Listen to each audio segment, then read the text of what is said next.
Au cœur de l'Évangile,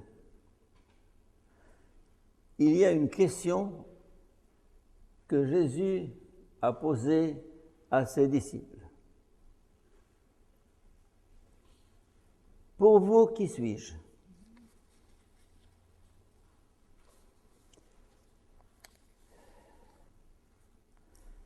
Et cette question continue de nous poursuivre jusqu'à aujourd'hui.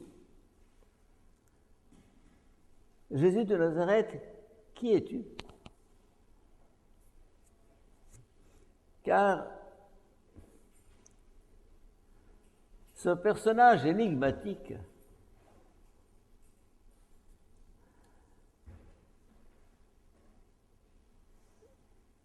est déroutant. Déroutant parce que contradictoire, paradoxal.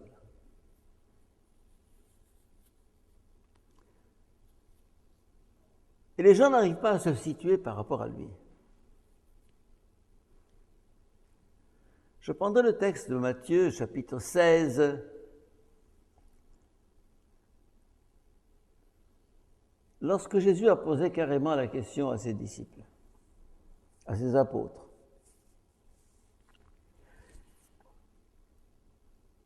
Ça fait déjà 2-3 ans qu'ils cheminaient avec lui,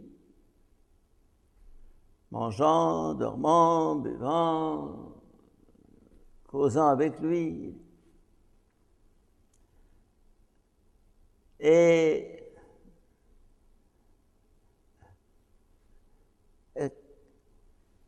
pour eux, ce n'était pas évident que le Christ était ce qu'il était.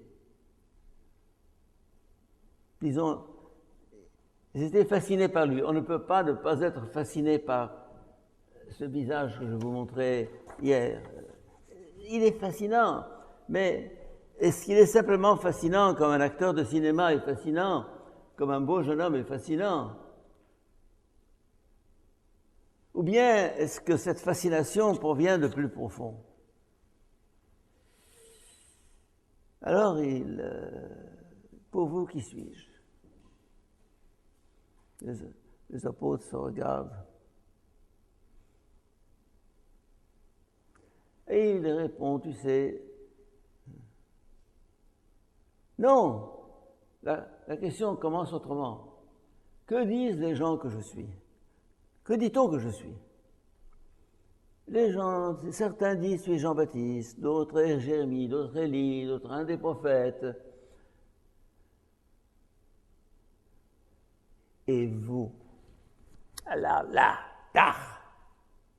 que dites-vous que je suis? C'est la première fois qu'il leur posait la question, direct, comme ça.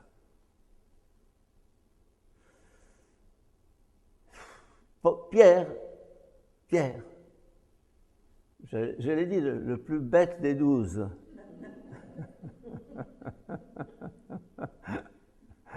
Enfin, il était assez borné, le pauvre. Tout à coup, tu es le Christ, le Fils du Dieu vivant. Ça a fusé de ses profondeurs comme ça, à son insu, sans qu'il ait réfléchi. D'ailleurs, il ne réfléchit pas, en général pas beaucoup quand il parlait. Et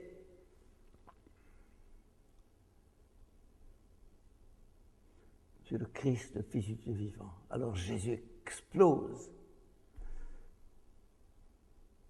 Heureux es-tu, fils de Simon. Fils de Simon, fils de son père, Simon. Ce n'est pas la chair et le sang qui t'ont révélé cela. La foi ne vient pas de nous, c'est un don. Vous allez me dire, c'est un don. Mais c'est un don qui est donné à tout le monde, d'une certaine manière. C'est gratuit. Ce n'est pas sélectif. C'est gratuit, mais ce n'est pas sélectif. Ce n'est pas la chair et le sang qui t'ont révélé cela. Ce n'est pas ta nature humaine. Ce n'est pas ton génie humain. c'est pas parce que tu es plus malin que les autres, au contraire.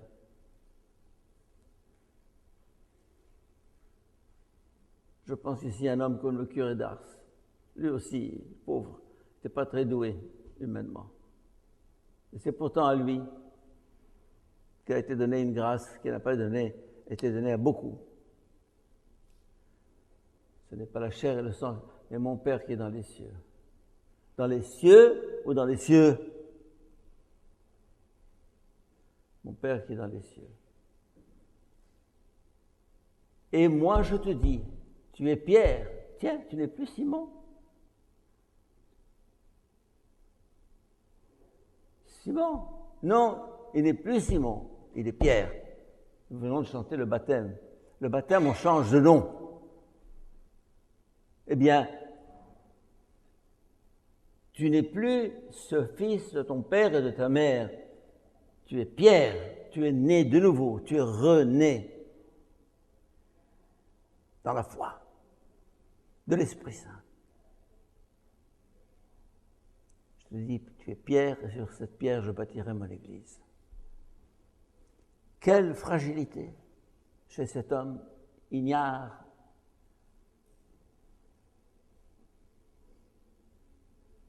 Assez fruste. Et tout à coup, je bâtirai mon Église. Tu vas bâtir ton Église sur moi? Il ne le dit pas, mais peut-être qu'il le pense. Oui. Et les portes de l'enfer ne prévaudront point contre elle. Pauvre Église aujourd'hui, on est prêt à douter d'elle. Et des prêtres, des évêques, et du pape, et des congrégations, et on se dit, qu'est-ce que c'est que ça? Mais elle en a vu d'autres, l'Église, c'était pire. Lorsque les papes avaient un harem presque chez eux, dans leurs appartements pontificaux, etc.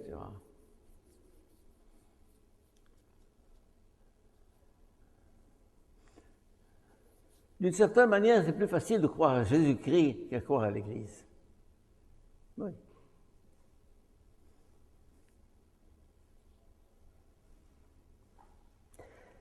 Et ce qui m'étonne, c'est que Ignace de Loyola, au moment où l'Église était dans cet état lamentable, il a fait un vœu spécial d'obéissance au souverain pontife pour le jésuite, mon Dieu.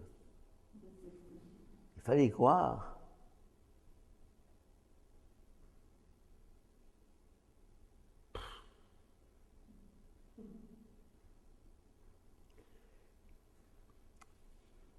Voilà, ça c'est le cœur de l'Évangile en tant que révélation du Christ en sa vérité profonde, dans son être profond.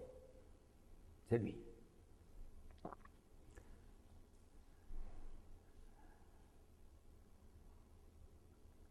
Le Christ le savait-il?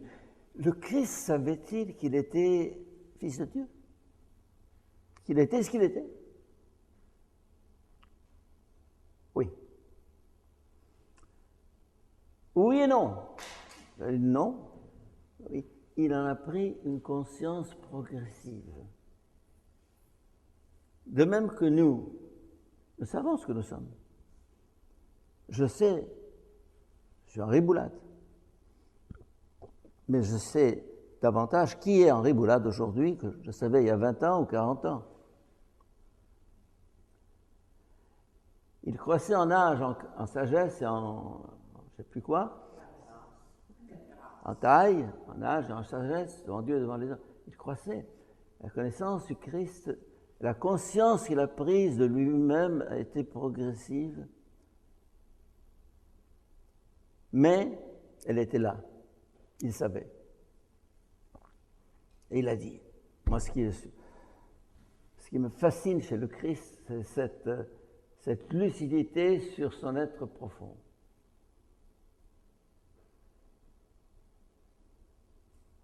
Je suis la voie, la vérité et la vie. Je suis la résurrection et la vie. Celui qui croit en moi, fût-il mort, vivra. Je suis le pasteur, je suis la porte, je suis le bercail. Je suis le Fils de Dieu, je suis le Fils de l'homme. Je suis le Maître et le Seigneur, je suis le serviteur. Je suis la tête et vous êtes le corps. Je suis la vigne et vous êtes les branches. Je suis l'alpha et l'oméga, le premier et le dernier. Je suis le vivant.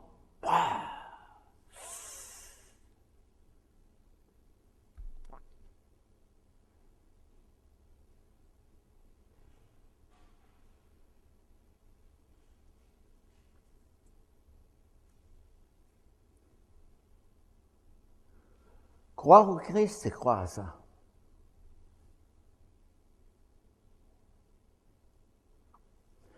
Croire au Christ, c'est croire qu'il est l'axe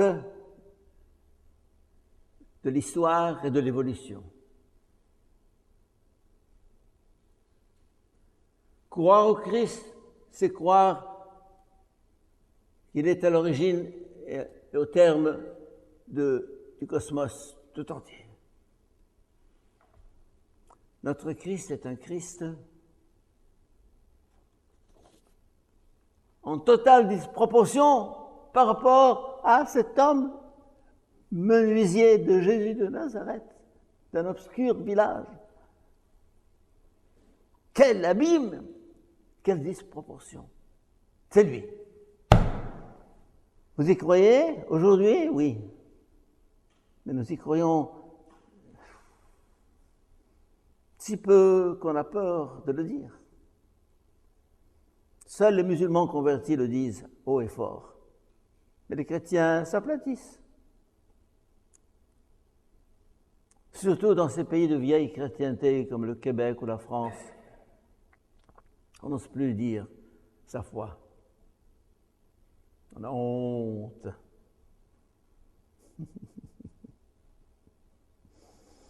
On a honte.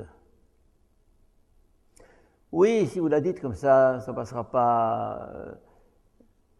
C'est pas que je suis pour aller sur les places publiques pour l'annoncer, mais pour vous raconter une petite histoire sympathique. Première fois que je suis venu à Montréal, c'était pendant mon 3e an, ce que nous appelons le 3e an, c'est-à-dire la dernière année de formation spirituelle du jésuite. On m'a envoyé à Montréal faire une mission.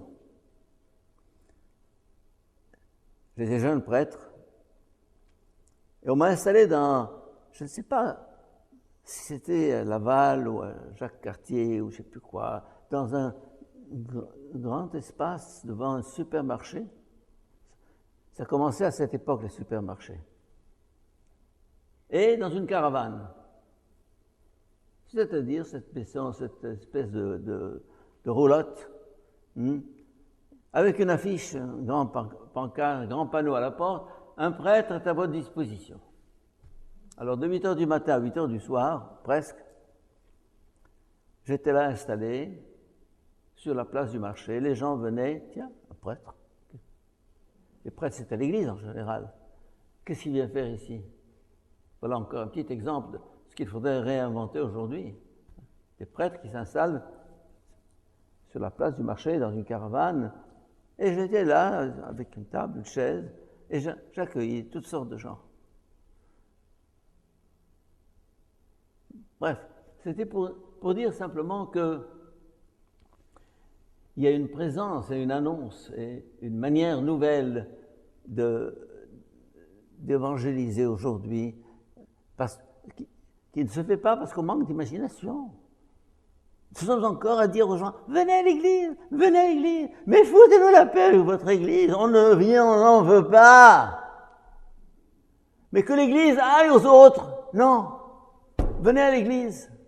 Ils ne veulent pas de l'église, ils ne vont pas venir à l'église.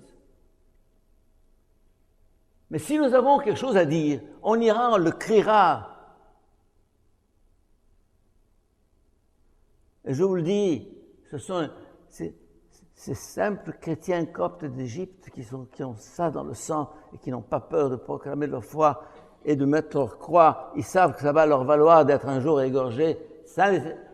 Pensez, ces 21 types qui ont été mis à genoux sur la plage Daesh, non? Vous vous rappelez? En uniforme orange. Et ce copte qui priait pendant qu'on était en train de l'égorger. Et la caméra prenait tout ça. Les coptes d'Égypte, ils ont ça dans le sang. La foi. La foi.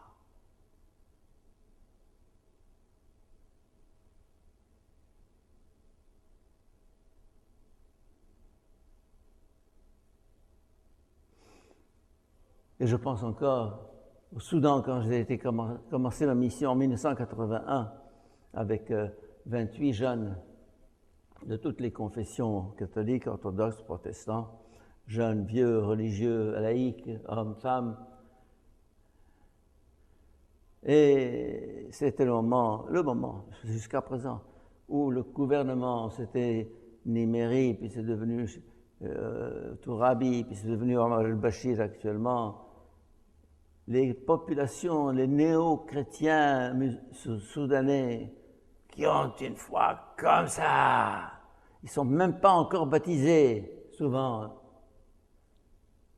Et le gouvernement, pour les écraser, ce qu'ils continuent de faire jusqu'à aujourd'hui, prenez leurs pauvres maisons de carton ou de tôle ou de tentes au bulldozer, et il les déplaçaient à 40 km de Khartoum dans le désert.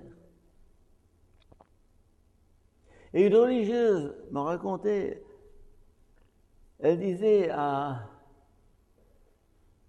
un de ces Soudanais qui avait tout perdu.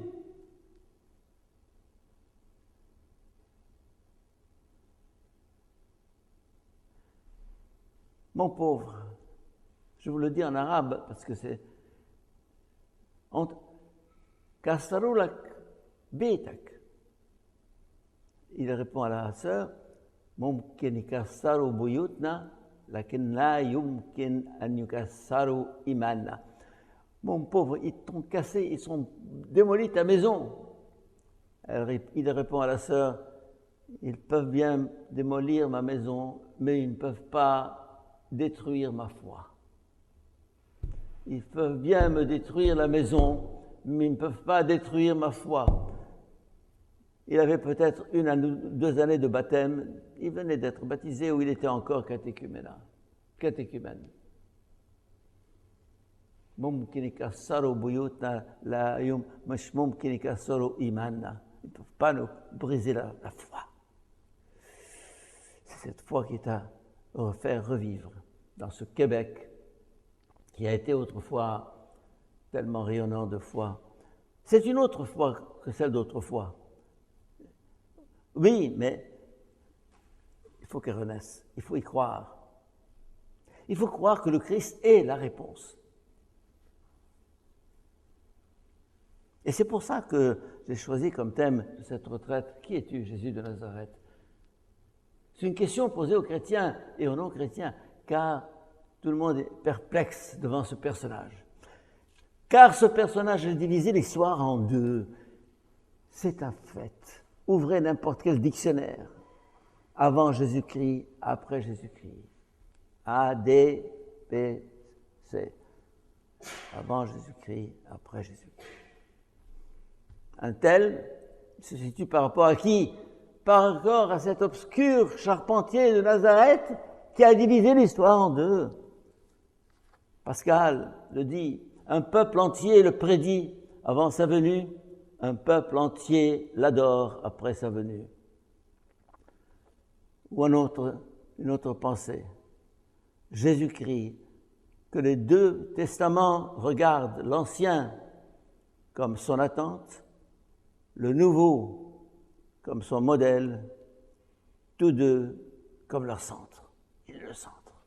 Il est le centre de l'histoire. Tout pivote autour de lui. Qui es-tu, Jésus de Nazareth, pour que l'histoire pivote autour de toi? Qui es-tu? Comment se fait-il que cet homme qui a vécu 33 ans ait marqué l'histoire comme ça?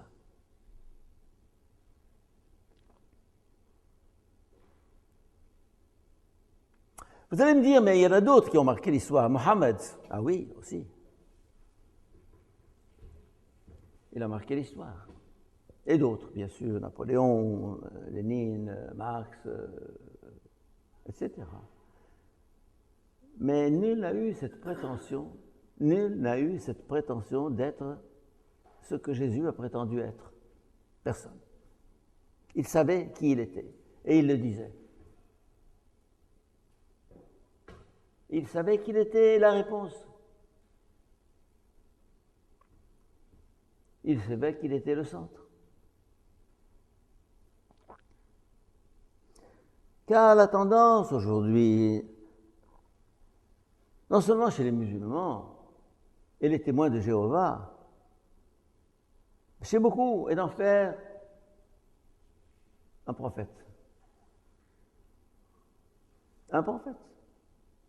Un génie spirituel, un génie religieux. Oui. Un autre Bouddha, ou Rama, ou Krishna.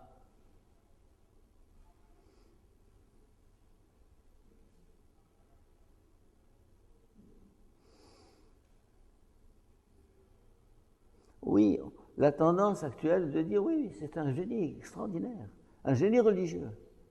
Mais ça s'arrête là. Comme avec les apôtres. Qui dit-on que je suis? Les uns disent Jean-Baptiste, Élie, Jérémie, un des prophètes. Et vous?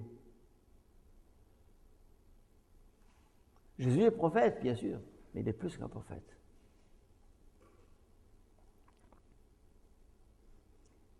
Il crève l'écorce. Il crève le plafond.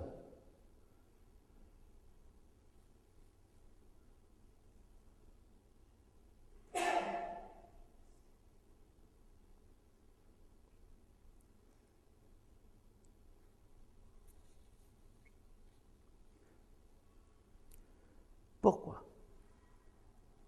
Parce qu'il est fils de Dieu, oui, mais parce qu'il est fils de l'homme aussi. Je reviendrai à cette idée de fils de l'homme qui est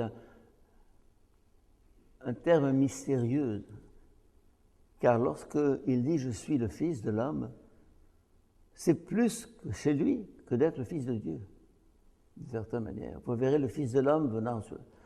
Fils de l'homme, bon.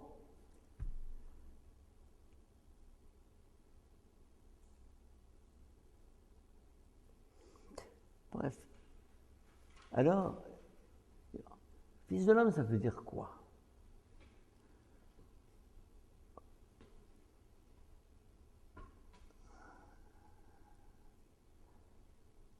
On traduit le fils de l'homme en disant le fils de l'homme. Mais en arabe,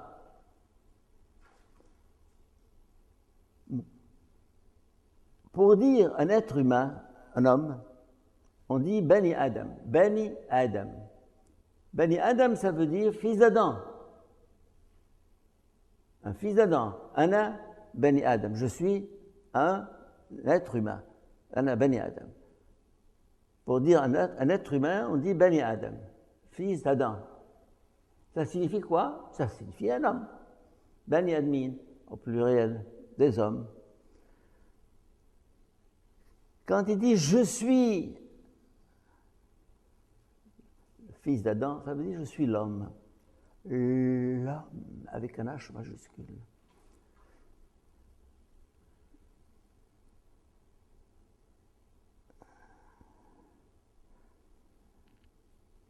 Nous y reviendrons demain. Très important.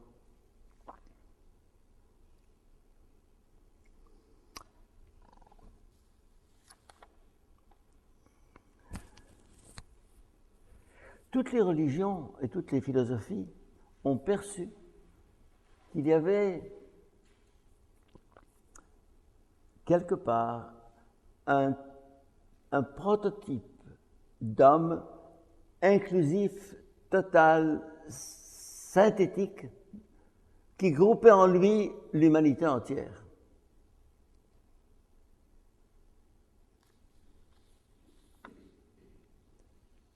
les Grecs ont appelé dans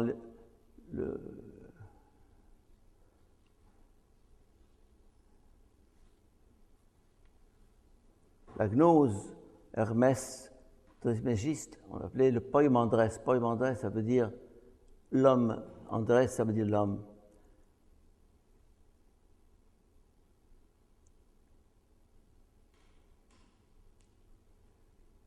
Chez les Juifs, on l'appelait Adam Kadmon, l'ancien Adam, le premier Adam, le vieil Adam. D'ailleurs, on l'appelle le point oméga. Paul l'appelle Christ mystique.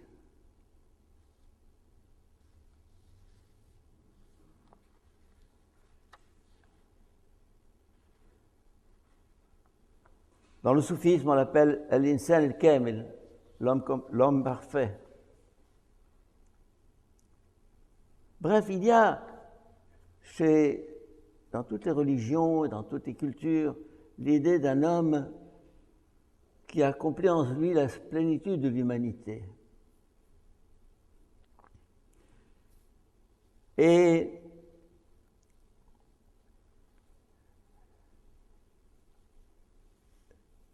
Jésus se prétend être cet homme parfait, cet homme accompli. Pourquoi? Parce que il y a au cœur de chacun de nous un appel à la divinité, un appel au divin, un appel au surhomme, le Superman de James Bond et Hollywood, n'est-ce pas? Il est caché en chacun de nous. Il n'y a qu'à voir nos enfants qui veulent faire le James Bond, qui veulent s'élancer vers le ciel, comment on appelle ça, l'homme le volant, Flying Man, etc. Ils veulent... Mais en chacun de nous, il y a une ambition folle d'être superstar. Un jour, j'étais dans une des écoles d'Alexandrie avec des jeunes, d'adolescentes de 13-14 ans. Qu'est-ce qu'ils veulent être plus tard? Speakerine à la télévision. Pourquoi? Parce que la speakerine à la télévision apparaît tous les jours et tout le monde la voit.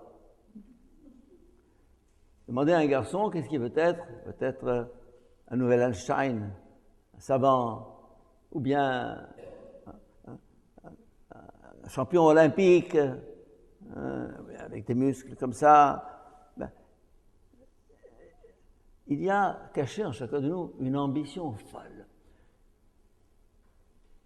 Ne me dites pas non, si il y a une ambition folle cachée en chacun de nous. Ne serait-ce que d'être célèbre, d'être connu, de se faire un nom, une réputation, d'être le premier. Le rêve du surhomme habite chacun de nous. Pourquoi? Parce que le surhomme est caché au fond de chacun de nous, comme un but à atteindre. Nous sommes tous appelés à être ce surhomme. Et lorsqu'on a interpellé Jésus en lui disant « Tu n'es qu'un homme et tu te fais Dieu », il a répondu quoi? Ouvrez l'Écriture, vous verrez, il est écrit « Vous êtes des dieux ».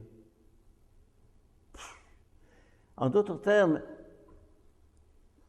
cet attribut, cet qualificatif de fils de Dieu qu'il se donne à lui-même, il nous le donne à tous. Vous êtes enfant de Dieu, vous êtes fils de Dieu, vous êtes appelés à être Dieu. La divinité qu'il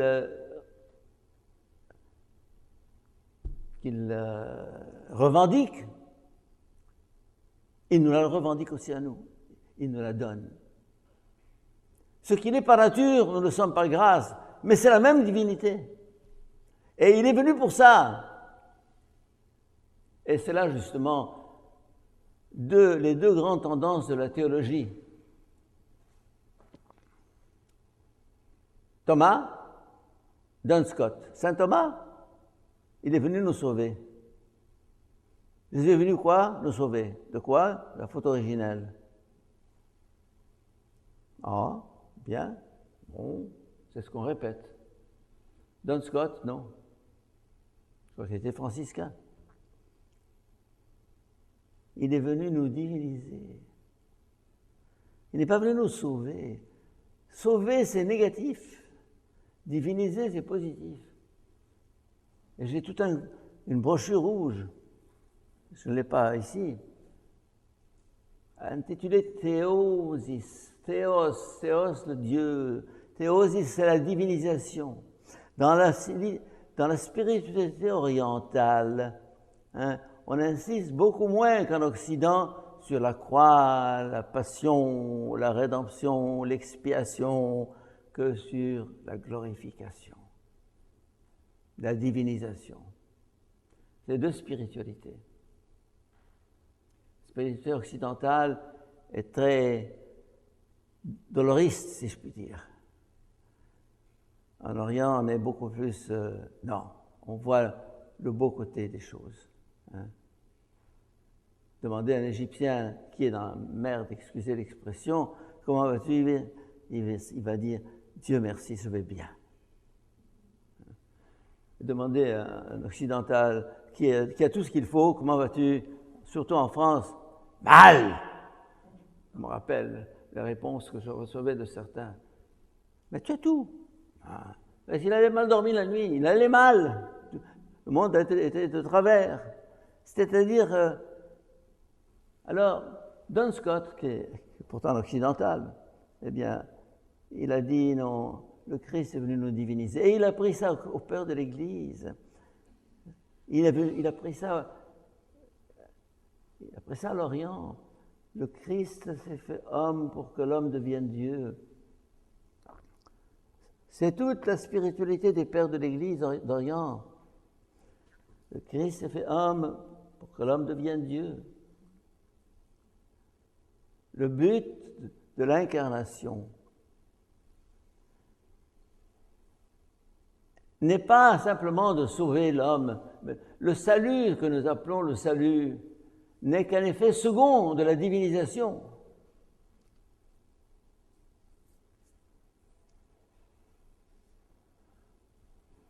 On peut en dire autant d'un médecin. Qu'est-ce que tu viens? Je viens soigner. Non, je viens t'apporter la santé. Ah, donc, si vous voulez, c'est dit autrement.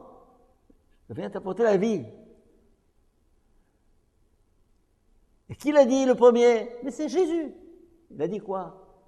Je suis venu pour vous sauver? Non, je suis venu pour qu'ils aient la vie et la vie en plénitude. Ça, c'est la vision vraie. Il est venu pour nous insuffler une vie surhumaine, surabondante, divine, totale. Sa vie à lui, la vie de Dieu. Vous savez pourquoi nous mourons? Parce que notre corps ne peut pas porter cette réalité. Il faut que ce corps éclate. Quand vous mettez des tonnes d'eau dans une outre comme ça, qu'est-ce qu'elle va faire? Elle va exploser. Le phénomène de la mort n'est pas simplement un phénomène biologique d'épuisement d'un organisme.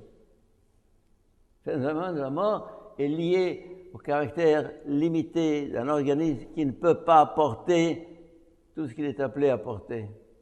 C'est trop fort. C'est trop fort.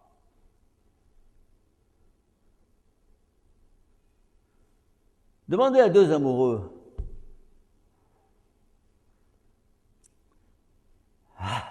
It's too much. Il suffoque. Il suffoque. L'amour prend à la gorge. It's too much. Stop. Too much. J'arrive pas. Oui. Et je ne sais plus quel saint, écrasé de consolation, disait à Dieu, ça, arrête, ça suffit. Je ne sais plus qui.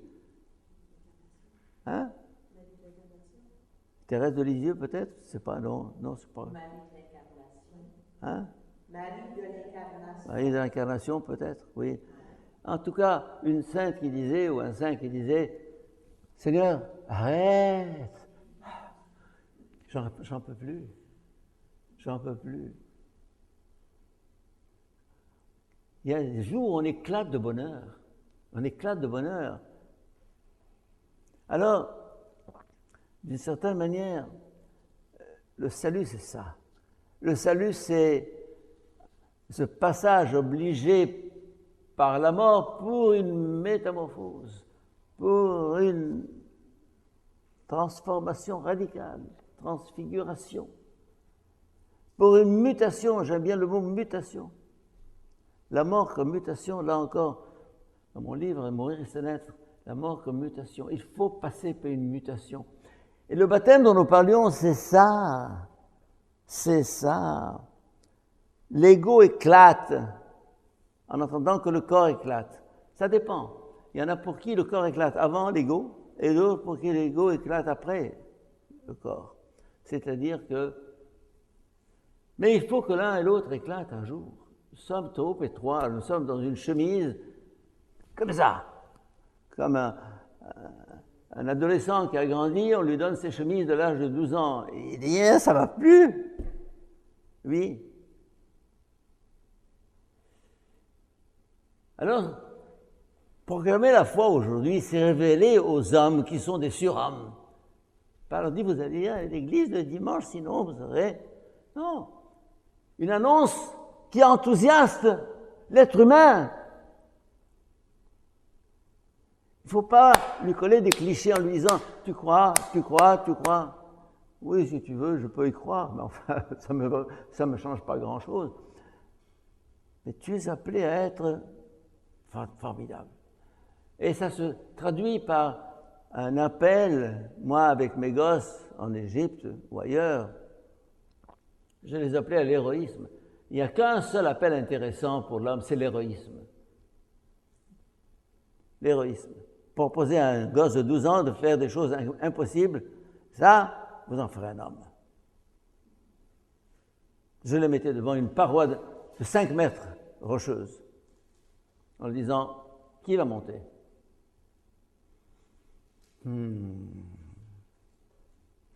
Écoutez, il y a 3 chemins. Il y en a un où je peux vous expliquer, où tu vas mettre ta main, ton pied, ça. Épreuve numéro 1. La seconde, épreuve numéro 2 qui est plus difficile. L'épreuve numéro 3, alors là. Et alors, il disait, moi! Ah, toi? Bon, vas-y. Épreuve numéro 1, réussi. Épreuve numéro 2, j'étais moi avec mes surveillants en bas pour les recueillir si jamais ils tombaient. Parce que je ne pouvais pas ramener à sa mère un amas de chair et d'os. Et l'épreuve numéro 3, alors, mais j'étais là, on était là, comme ça, en se disant, ça, je l'ai fait, I made it, je l'ai fait, et des marches sous le soleil, dans le désert, dans la soif. Il faut proposer à les jeunes l'héroïsme. Pas une petite pique-nique sur le gazon au bord des 3 rivières.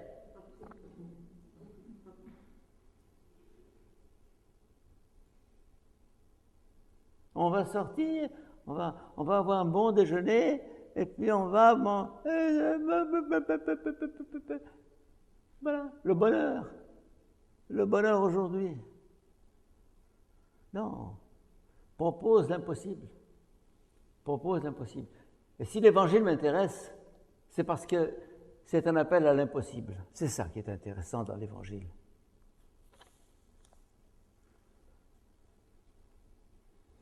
J'ai une phrase que j'aime beaucoup, que je mets un peu partout, vous la trouverez dans mon site. Ce n'est pas le chemin qui est impossible, c'est l'impossible qui est le chemin. Ce n'est pas le chemin qui est impossible, c'est l'impossible qui est le chemin. Et il faut proposer à nos jeunes, à nos chrétiens, à tout le monde et à moi-même, c'est impossible. Ça vous aspire en avant, ça vous arrache à vous-même, ça vous projette, ça vous propulse.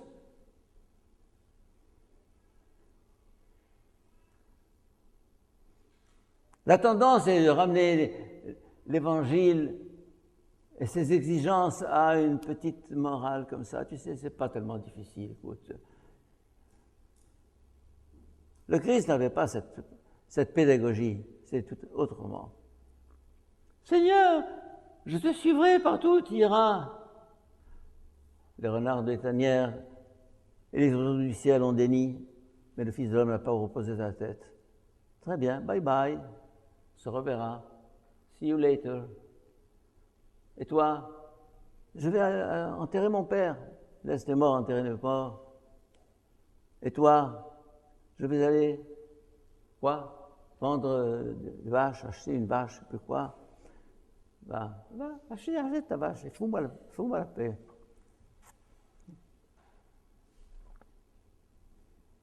Si quelqu'un veut me suivre, qu'il prenne sa croix et qu'il me suive. Ça, c'est le Christ. Et moi, si je veux attirer des vocations, je ne vais pas faire des petits livrets comme ça, hein, où je mettrai un jésuite souriant, heureux, avec ses autres, devant une table bien servie, hein, en disant, voyez comme il est heureux dans la compagnie de Jésus. Vous croyez que c'est ça qui va attirer? Il regarde. Qu'est-ce que tu vis? De quoi tu témoignes? Qu'est-ce que tu es? Qu'est-ce que tu es?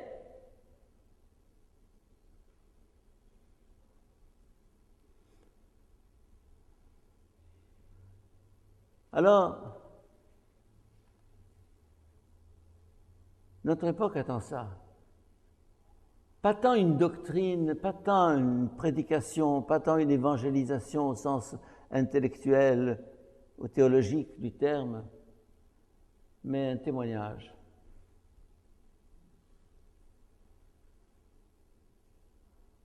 On peut être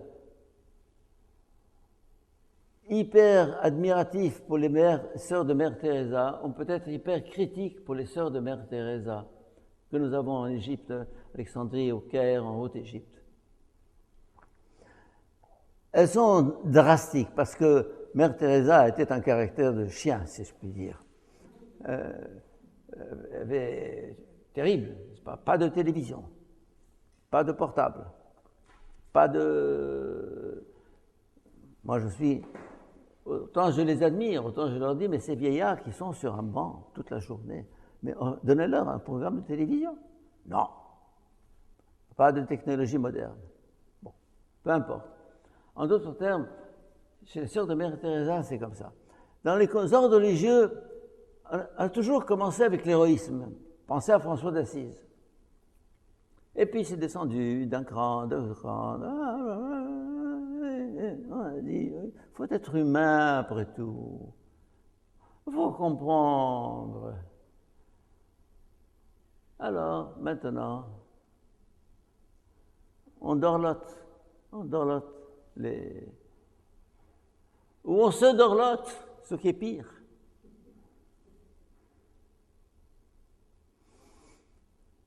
Vous savez, en Égypte, on a des trains de première classe, deuxième classe et de troisième classe. La troisième classe, c'est une merveille. Les poulets, les cochons, pas les cochons, non. Les poulets, les tourterelles, les concombres, les tomates, les détritus, tout ça avec les êtres humains, les odeurs et tout. Bon. Et moi, je les prenais en troisième classe, mes élèves, les élèves de la haute société, les élèves des jésuites. On me disait, mais pourquoi tu les prends en troisième classe? Je leur disais, parce qu'il n'y a pas de quatrième.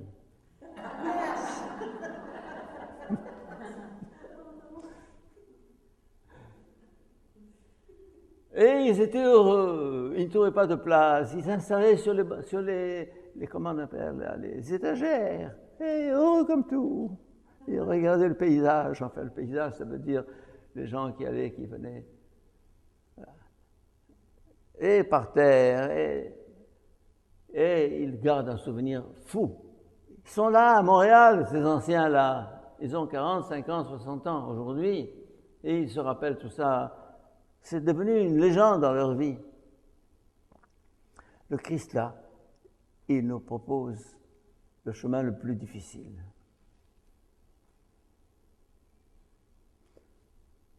Le chemin le plus difficile. Parce que nous sommes marqués par l'absolu et le Christ nous invite à cet absolu. Et c'est ce que j'appelle la radicalité de l'Évangile.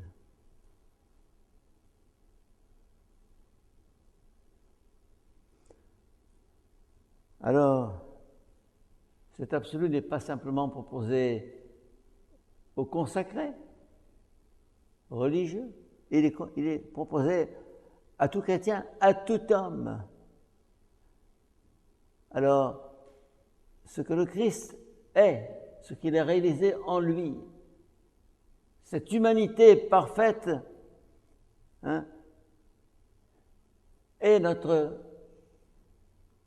idéal, à nous, à chacun. C'est le message de Jésus. Ce qui est fascinant dans l'Évangile, c'est que c'est un message qui nous dépasse complètement. Complètement. Et parce qu'il nous dépasse, ça nous fait grandir, ça nous inspire en avant, ça nous propulse. Voilà. Alors, le Christ m'intéresse parce que justement, il est l'appel à ce dépassement continuel vers un absolu inatteignable par certains côtés, et c'est vers cela que nous sommes appelés à aller.